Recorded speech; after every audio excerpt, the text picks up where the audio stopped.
मगर जो Indian succession act 1925 वो हिंदुओं, मुसलमानों, पारसियों, क्रिश्चियनों सब पे लागू होता है। ये है फर्क दोनों में, थोड़ा सा ही फर्क है। अब हिंदुओं में दो स्कूल ऑफ थॉट है, मितक्षारा और दूसरा है दया भागा। इसमें दोनों ऑलमोस्ट 90% एक ही है। मितक्षारा जो कि नॉर्दर्न इंडिया में लागू होता है, महाराष्ट्र से लगा के पंजाब तक, और पाकिस्तान में चला गया पंजाब, उस पर भी लागू होता है, सिंध में भी, वहाँ के हिंदुओं पर भी। मगर अब तो खैर वहाँ का अलग कानून हो गया पाकिस्तान का 47 के बाद। और जो ये दया भागा है ये ईस्टर्न इंडिया पे लागू होता है, ईस्टर्न बिहार, बंगाल, उड़ीसा, ये इस पर लागू, ज़्यादा फर्क नहीं है। मैं तक शारा दया भागा। तो अब इसमें आज नई नई चीज़ें हो रही है, ऐसा कोई अभी कोई अनोखी बात हुई हो। आज जो है बहुत सी लड़कियां शादी नहीं करती, शादी करती हो तो बच्चे पैदा नहीं करती, लिव इन रिलेशनशिप में रहती हैं, उसमें भी बच्चे पैदा कर लेती हैं। वो शादी तो नहीं है, बस सुप्रीम कोर्ट ने माना है कि 80 अगर जो काफ़ी टाइम से रहती है तो ये इक्वलेंट है, उसके बराबर है शादीशुदा और हस्बैंड वाइफ से। तो यानी कि कितनी क्लास हुई, एक तो शादीशुदा वेडेड, जो सेक्शन 7 है हिंदू मैरिज एक्ट 1956 का, उसके मुताबिक 7 फेरे लिए पूरे किए। एक है उसने फेरे लिए ही नहीं, लिव इन रिलेशनशिप में है, मगर लॉन्ग टर्म रहती है, काफ़ी टाइम तक रहती हूँ, शादी के बराबर शादीशुदा। तीसरी ये है जो शादी नहीं करती है और बच्चे पैदा नहीं करती, माँ आके मामला अटक गया, या लिव इन रिलेशनशिप में है वो भी बच्चे पैदा नहीं करती। बहुत सी लड़कियां बड़ी बड़ी ऊंची पोस्टों पर हाईली क्वालिफाइड है, बहुत जिंदगी में पैसा कमा लेती हैं, बहुत असट इकट्ठी कर लेती है, सेल्फ एक्वायर्ड।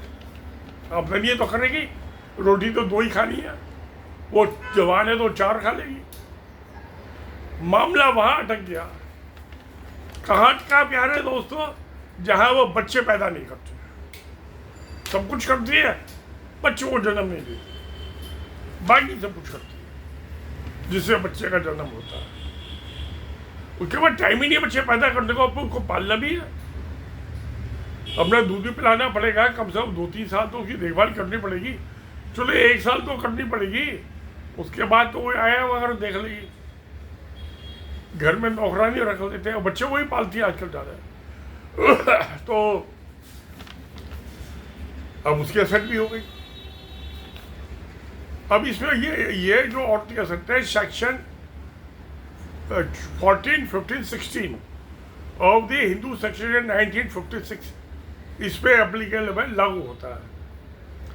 वो का स्त्री धन हो गया। अगर उसके बच्चे हैं तो स्त्री धन पे से लड़कियों का हक होता है, लड़के का पति का हक नहीं होता है, बिल्कुल नहीं होता है। विदेशी है वो, दुश्मन है स्त्री धन का। सिर्फ जो उसकी बेटियां हैं या उसकी बेटियों की बेटियां नहीं, नवासी है, देवती है, उनका हक है और किसी का नहीं है। चलिए वो तो हो गया। अब उस हालत में क्या है जो आम हो रहा है कि वो शादी नहीं करती, शादी करती है तो बच्चे नहीं पैदा करती, लिव रिलेशनशिप रहती है तो बच्चे नहीं पैदा करती, अकेली रहती है तो भी बच्चा, वो तो बच्चे पैदा करने का सवाल ही नहीं उठता। तो फिर अब क्या झंझट हो, तो उसको विल करनी चाहिए। सेक्शन 30 जो है इसमें इंडियन सेक्शन 1925 में अपनी वसीयत करते हैं। क्यों? उसका वारिस कौन बचा, सक्सेसर कौन बचा? 2 बचे, एक उसके माता पिता पेरेंट्स, एक बचे उसके सास ससुर। तो 2 जोड़ियां दुश्मन की, जदाद के सब प्यासे। बेटी तो मर गई, बहू तो मर गई, तो अब क्या मामला? तो उन्होंने ये कहा है कि ये बैंक छेत्री 2 जजेस की ये लेडी है विधायक समझती है बात को। औरतों के दिल की बात औरत ही समझेगी ना, और को सब मैं आप थोड़ा समझेंगे। आप औरत हो तो आप समझ लोगी, मैं तो फिर मत पैसे बुढ़ा हो गया, अब क्या करूँ, 82 साल का हो गया। तो ये 19 नवंबर 2025 का जजमेंट है। मेनली ये जो है ये मकर शारा पे लागू होता है, जो नॉर्थ इंडिया का मामला है। इस मामले में दया भागा में भी यही चीज़ मकर शारा में, मकर शारा ज़्यादा डिटेल्ड है। तो उन्होंने कहा कि ये इसको मेडिएशन सॉल्व कर लो, यहाँ अदालत में आके हमारा खून पीने की बजाय। अब मेडिएशन कोई तो सिविल डिस्प्यूट है प्रॉपर्टी का, तो इस पर सिविल प्रोविजन को 1909 लागू होगी, 1909। उसके सेक्शन 89 में वो डिस्प्यूट जो है, जो झगड़ा उसका, जो भाई आपसे बातचीत से समझौता कर लो या मेडिएशन करा लो, किसी को बिचौलिया बना लो मेडिएशन में, कोई पास पड़ोसी हो, और नहीं तो फिर section 89 rivet order 32A rule 3 वो काउंसलिंग, मेडिएशन और आर्बिट्रेशन, अल्टीमेट आर्बिट्रेशन। ये कोई क्रिमिनल केस नहीं है, या कोर्ट का भी केस नहीं है। जो सुप्रीम कोर्ट पहुंच गया उठा के कुछ काम ही नहीं है,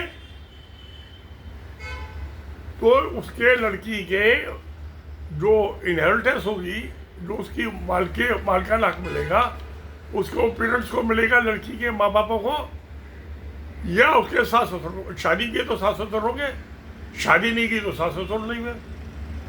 अब एक और झंझट है, क्योंकि सुप्रीम कोर्ट ने बात मान लिया है कि हिंदुस्तान में पता चल रहा है कि भाई बहुत सी लड़की शादी कर, शादी एक 7 फेरे लगा दी थी, क्या मुसीबत हो गई? ऐसी लिबरलाइजेशन में काम चला रही है। अब ये केस, इसमें ऐसा कोई केस मेरी तो निगाह में आया नहीं है प्यारे दोस्तों। आपकी निगाह में आया हो तो please right in comment box, जिससे मेरी भी ज्ञान की कुछ मेरा भी दिमाग खुल जाए। तो क्योंकि उसके जो लिव इन रिलेशनशिप में लंबे टाइम से सुप्रीम कोर्ट ने मान लिया कि वो भी वैलिड मैरिज है, वो काफी टाइम। अब ये नहीं कहा कि कितना टाइम, भाई हफ्ते के लिए, 10 दिन के लिए, महीने के लिए, 6 महीने के लिए, साल के लिए, 10 साल के लिए, या सारी जिंदगी के लिए वो गले लटक गए एक दूसरे के लिव इन रिलेशनशिप है। तो उस हालत में जो मेल है उसके जो पेरेंट्स हैं उनको इन लॉस का दर्जा मिलेगा नहीं मिलेगा, ये सुप्रीम कोर्ट को भी डिसाइड करना होगा। आप अपनी राय लिख दीजिए कमेंट बॉक्स में कि हो भाई, जब तुमने मान लिया कि वो हस्बैंड के बराबर है, तो बच्चे भी उसके वैलिड है, शादी तो इनवैलिड है, बच्चे तो वैलिड है। तो फिर प्यारे दोस्तों ऐसे मामला है कॉम्प्लिकेटेड, तो इसको मेरे ख्याल में तो इसको भी जो है मेडिएशन से ही सिविल कोड के मुताबिक जो है सेक्शन ये ऑर्डर 3 रूल 3 सेक्शन 89 सुलझा लो। अब मैं तो 21 साल से आर्बिट्रेटर हूँ इंडियन काउंसिल आर्बिट्रेशन का। ऐसा कोई मुकदमा है आप मुझे रेफर कर दीजिए, मेरे पास क्या ही औरतों के केस है। तो मैं सलाह देता हूँ, मुफ्त सलाह देता हूँ, किसी से पैसे तो लेता नहीं मैं।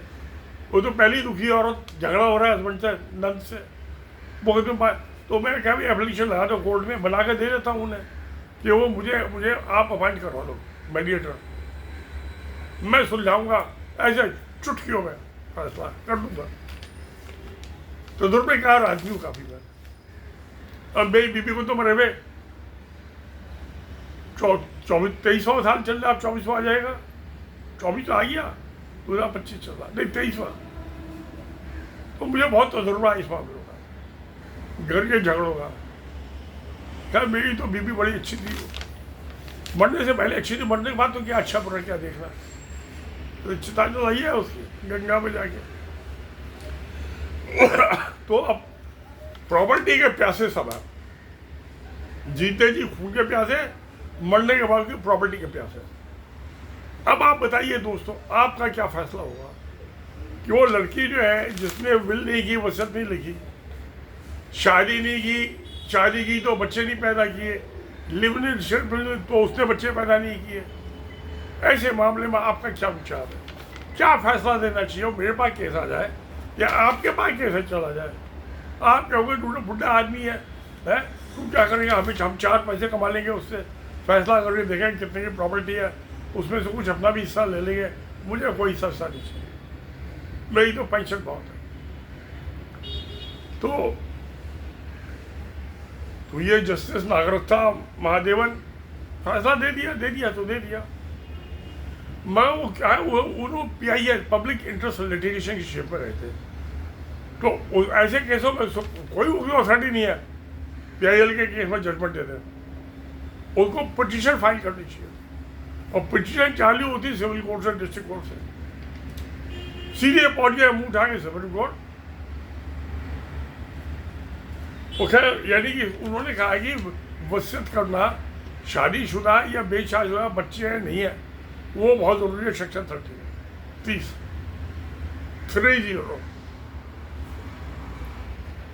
वो से सेल्फ एक्वायर्ड प्रॉपर्टी में लागू होता है। उसके हस्बैंड ने दिए उस पर लागू नहीं होता, उसके बॉयफ्रेंड ने दिया उस पर भी लागू नहीं होता। ये जो उसने अपनी कमाई से ये प्रॉपर्टी एक्वायर की है, परचेज की है, बनाई है, सिर्फ उस पर लागू होता है। अगर जो उसके बॉयफ्रेंड ने दिए तो वो अलग कानून है, उसके हस्बैंड ने दिया वो अलग कानून है। तो अगर जो हस्बैंड ने दिया या उसके बॉयफ्रेंड ने दिया, हस्बैंड वाइफ बॉयफ्रेंड में ज़्यादा फर्क नहीं होता। आप सब समझते हैं इस बात को, मुझसे ज़्यादा समझते हैं आप। तो टैक्स का मामला मरने के बाद बहुत बंदर आ जाते हैं माल खाने के लिए। मेरे ख्याल में तो ये है कि उसको दोनों को बैठा के बातचीत करा दो, आपस में समझौता कर लो प्यार मोहब्बत से, और चुप भी ले लो। उसके बाद कहानी खत्म। प्रॉपर्टी क्या है, ईंट पत्थर है, इससे क्या मोहब्बत, इंसानों से मोहब्बत करो। तो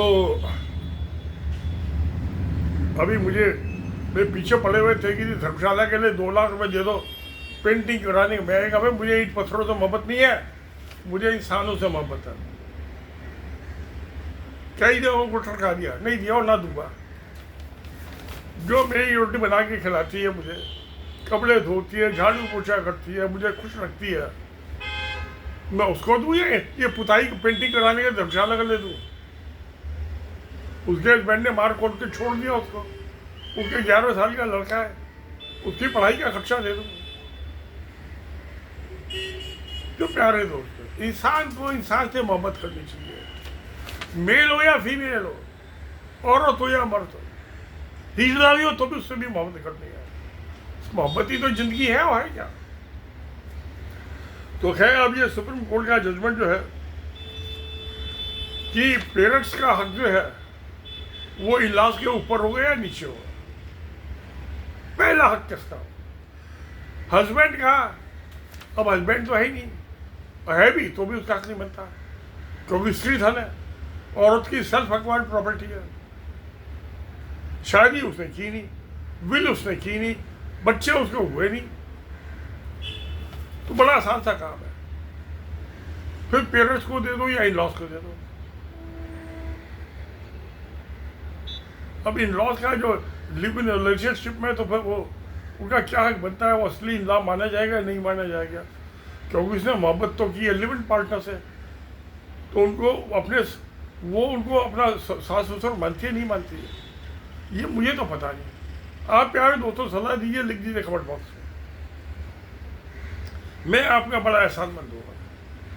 तो खैर, अब जो सुप्रीम कोर्ट ने अपना ओपिनियन दिया है, आगे आने वाले फैसलों को मैं कई को जानता हूँ, उन लड़कियों ने आज वो उनके दो दो मकान परचेज कर लिए, फ्लैट परचेज कर लिए। एक मुंबई में परचेज कर लिया, एक बंगलौर में परचेज कर लिया। सॉफ्टवेयर इंजीनियर लगी हुई हैं, कभी अमेरिका जाती है, कभी इंडिया में रहती हैं। वहाँ से डॉलर ट्रम्प को सैलरी मिलती है। पैसा तो बहुत है, ना शादी नहीं की, ना बच्चे पैदा किए। तो लॉस का तो सवाल ही उठता। वहाँ तो पेरेंट्स लगे, ना हस्बैंड ना बच्चे।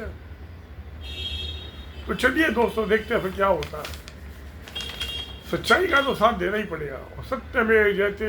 नमस्कार, धन्यवाद।